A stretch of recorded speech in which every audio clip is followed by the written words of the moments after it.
है डिसलोकेशन हो रहा है, जो बड़े स्टॉक्स में भी आपको गिरावट लगातार देखने को मिल रही है, उनकी बड़ी रीजन क्या है? और उसमें से बड़ा वेटेज वाला एक स्टॉक रिलायंस इंडस्ट्रीज, 10.5% की वेटेज है निफ्टी पर, और आप सिर्फ 5 दिन की चाल देख ले तो रिलायंस लगभग 6% गिर गया। दिवेन चौकसी फ्रॉम केआर चौकसी हमारे साथ बने हुए बात करने के लिए रिलायंस की इस अंडर परफॉर्मेंस का, इस गिरावट की बड़ी वजह क्या और कैसे रिलायंस को आगे देखना चाहिए। मॉर्निंग देवेन, क्योंकि बाजार में इस वक्त कोई बड़े रीजन नहीं है, सारे सेक्टर्स गिर रहे हैं, लेकिन अगर रिलायंस की हमने जितने भी उनके डिफरेंट वर्टिकल्स है, चाहे वो उनका ओटीसी कारोबार हो, डेटा बिजनेस हो या फिर उनका रिटेल बिजनेस हो, कुछ चिंताएं हमने भी लिस्ट की हैं, लेकिन आप क्या बड़ी वजह देख रहे हैं कि रिलायंस को इस तरह का ट्रीटमेंट मिल रहा है? 5%, 5 दिनों में 6% टूट गया। अब तक आप देखें तो नेगेटिव रिटर्न 13% बन गया है रिलायंस का। कैसे आप देख रहे हैं रिलायंस के इस मूव को, और आगे के लिए क्या डायरेक्शन ले सकता है रिलायंस? Good morning. रिलायंस के जो फंडामेंटल कारोबार है उसकी हम चर्चा थोड़े टाइम के बाद में करते हैं, क्योंकि उसके अंदर कोई ज्यादा बदलाव आया नहीं है। On the contrary, I think fundamentals of the company remains absolutely strong, तो उसकी चर्चा थोड़े टाइम के बाद करते हैं।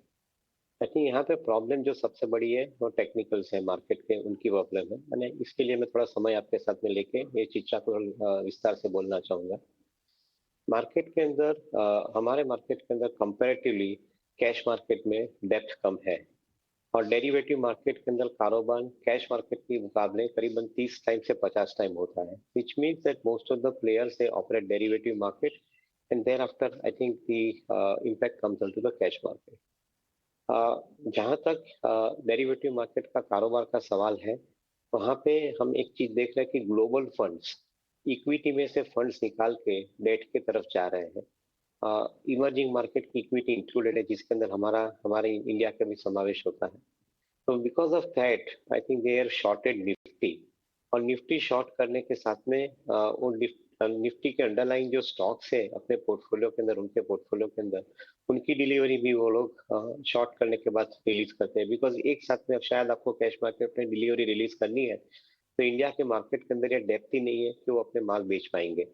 As a result of which they continuously short Nifty, they continuously short the individual stocks which are liquid in the market, including Reliance, including some of the banking stocks. और ये कारण से मार्केट के अंदर कंटिन्यूस बिकवाली चालू है। जो ग्लोबल फंड्स है वो अपने फंड्स निकाल के यहाँ से लेके जा रहे हैं, because of reason I told you, because they are traded funds, they are not investors. तो वो फंड्स यहाँ से निकाल के लेके जा रहे हैं, तो उसका प्रभाव डिलीवरी रिलीज करने के साथ में आता है। Every day they release few quantity of delivery against their underlying short into the futures market or options market. तो ये कारण है टेक्निकल वीकनेस का रिलायंस के अंदर या दूसरे बड़े काउंटर्स जो बैंकिंग क्षेत्र के अंदर है उनके अंदर वीकनेस का ये कारण है, because those stocks which are liquid they are not deliverable because of the lack of depth in the cash market. तो उसके हिसाब से ये मार्केट के अंदर वीकनेस है।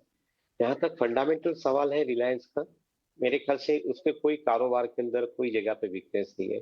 ऑन द कॉन्ट्री, रिलायंस जियो का जो कारोबार है वो करीबन ऑलरेडी 1 लाख करोड़ का रेवेन्यू और 50,000 करोड़ का ईबिटा के रन रेट पे ऊपर पहुंच चुका है लास्ट क्वार्टर के अर्निंग के वर्किंग के हिसाब से देखें तो।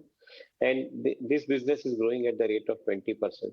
तो अगले 4 साल के अंदर ये बिजनेस यहाँ से डबल हो रहा है। That means I think the EBITDA will be 1 lakh crore in next 4 years time, given the same rating. Similarly retail का कारोबार करीबन 15% के आसपास का बढ़ रहा है। जो ऑयल एंड गैस का कारोबार है, रिफाइनिंग बिजनेस का जो कारोबार है, उसके अंदर भी because of their ability to purchase crude at a lower price is also helping them in maintaining the margins, and the demand remains I think strong as far as they are concerned. And last but not least, the petrochemicals and the polymer ka karobar, once again with the growth in the industrial consumption and economy, their growth is continuing even in that business. So overall, Reliance is set for unlocking the value for even investors. Reliance Jio Finance का NBFC का कारोबार है वो भी separate होने जा रहा है, and along with that I think all other companies which are there, Jio platform retail, उनका भी मेरा ऐसा अंदाज है कि अगले 1 या 2 साल के अंदर सेपरेटली वैल्यू अनलॉकिंग होना शुरू हो जाएगा। तो फंडामेंटल्स वीकनेस नहीं है, ये ज्यादातर वीकनेस मार्केट के टेक्निकल्स की है, and I think that is why I took little longer time to explain at length on this particular subject. Deven बहुत बहुत शुक्रिया इस डिटेल व्यू के लिए, और आपने रीजन भी समझाया क्यों ये गिर क्यों रहा है स्टॉक, और ऑफ कोर्स फंडामेंटल में तो कोई दिक्कत भी नहीं है। इनफैक्ट जेपी मॉर्गन का भी एक नोट आया रिलायंस पर जिसपे उन्होंने ओवरवेट की राय दी और कई सारे कैटलिस्ट बताए कैलेंडर ईयर 24-25 के लिए भी। बहुत बहुत शुक्रिया देवेन आज समय देने के लिए। तो जेपी मॉर्गन का व्यू है लगभग 2960 तक का टारगेट आप देख सकते हैं। तो लॉन्ग टर्म स्टोरी तो इंटैक्ट है। अभी थोड़े से हेडविंड्स बाजार में सारे सेक्टर्स पर है तो इस पर भी है, लेकिन एक बार